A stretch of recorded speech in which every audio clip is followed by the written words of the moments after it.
In our Sunrise Smart Start and new this morning, one of the former correction officers acquitted in the Robert Brooks murder trial is now suing the state for $5 million. That is Nicholas Kiefer, who filed the claim for back pay and other damages. The suit seeks damages for malicious prosecution, defamation, and breach of contract.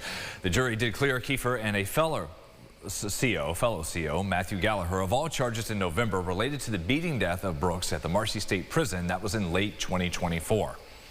In Arizona, the search continues for Nancy Guthrie. Today, co-host Savannah Guthrie's mother, who was reported missing Sunday. There's another presser Tuesday. We learned a lot more. Revealed a ransom note had been sent to a news station in Arizona, claiming to have specific details about the 84-year-old's home and what she was wearing over the weekend when she was taken. But that note is still yet to be verified.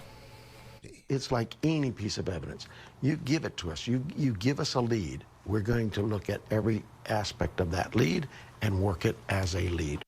TMZ says it also got the same note. CBS News cameras capture what appears to be a small amount of blood outside Nancy's house. The FBI is on the ground assisting with the investigation, doing interviews, and looking through local cell phone data. The agency is pleading for help from the public. Local firefighters say they faced unusual circumstances when battling a fire, this time yesterday in Penfield, that left 2 people in the hospital. They say the threading between the hoses and the hydrant there did not line up, meaning they had to rely on water tank supply. Officials with the Penfield Fire Company tell News 8 that hydrant on Guinness, closest to the scene, was private, a somewhat uncommon situation, but every now and then it's something you come across. Go into various neighborhoods or industrial sites or apartment complexes and do a pre-plan. Go and see what type of hydrants they have, what kind of water supply they have, where the hydrants are located. Make a listing of the infrastructure and put it down on paper so that it's available not only in the fire station, but hopefully in each of the apparatus. And make sure with any snowfall you keep them clear if you've got one in your yard. The National Fire Protection Association does set standards covering a lot, such as gear worn by crews and the threads for hydrants to match those that are for a hose for a department. But infrastructure can vary, and some hydrants have been around in neighborhoods for a long, long time. 9 minutes to go until 7 o'clock here at 6:51. Your Sunrise Traffic Report. The view from our Greater Rock Sky Eye. Things getting busy, but everything moving along. Our whole map showing typical drive times. We do check sunrise traffic if you're hanging out for a little bit longer every half hour during CBS Mornings. Back to our headlines, and for the second time, voters in Spencerport have rejected a proposal to add 2 new electric school buses to the district's fleet.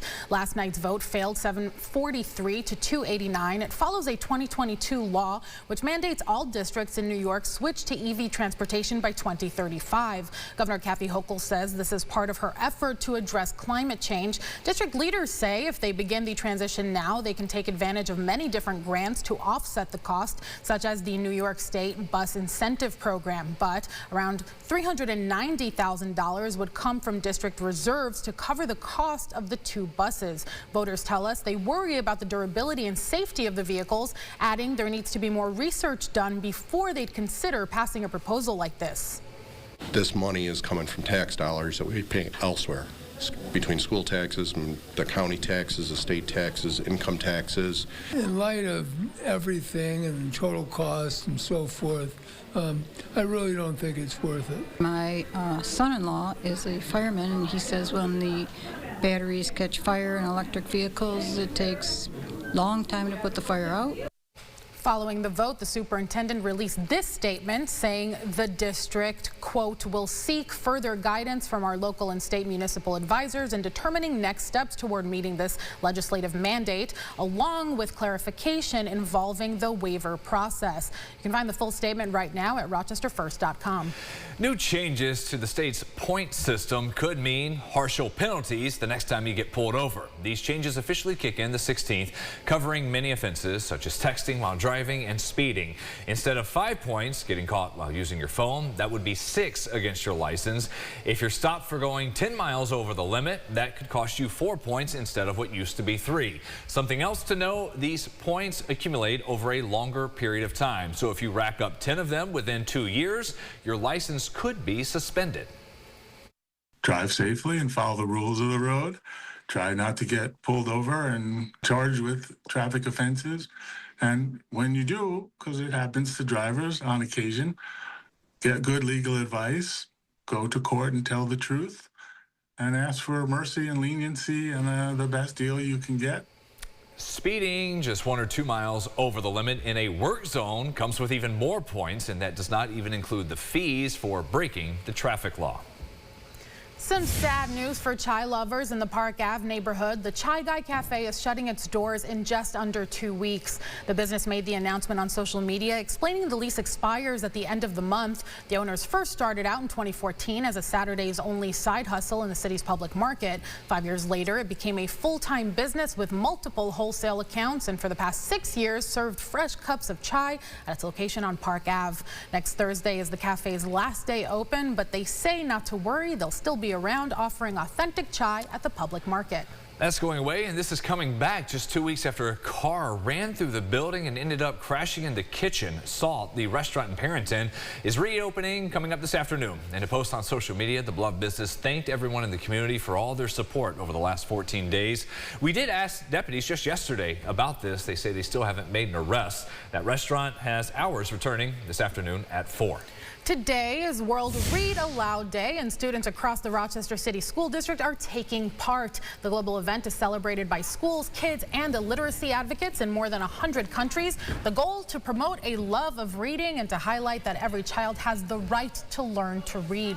Local schools are welcoming community leaders and special guests to read aloud to students, including our very own morning meteorologist, James Gilbert. Yes. You're also our favorite. Oh, you guys got that. Yes, thank you. It'll be a little llama red pajama, maybe. That's a classic. Yeah. Yes, sure. I like Bear Snores On. Oh, sure. It's one of my favorites as well, as we love to talk about sleeping. But we'll focus on the cold air in the next couple of days with a little bit of snow showers mixed in as well. Made some adjustments to Saturday's temperature. Oh, 3. You went down to just 7 from 10 a few moments ago. Exactly. So push that number down a little bit. I figured, why not? As I mentioned earlier, a reason not to look forward to the weekend. Sure. Oh, gosh. Yes, for getting out. We got a lot to cover on a podcast. Second Cup of Sunrise, 9 o'clock on the Rochester First streaming app. The best pizza in Fairport. Yes. That big event last night. And also some issues with grocery shopping and messing up a recipe. Wow, you're so controversial on the pod. Listen, we've been on there. You know, we bring it 100%. That does it for us. Thanks for watching, guys. CBS Mornings up next.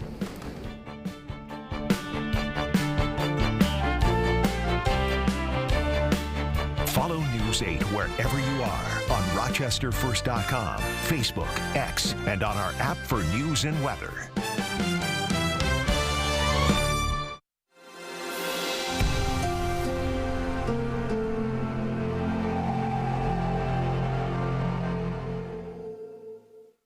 Get the Rochester First streaming app today for everything you love from News 8 On Demand, plus exclusive shows you won't see anywhere else. Search ROC and download for free on Roku, Amazon Fire, and Apple TV.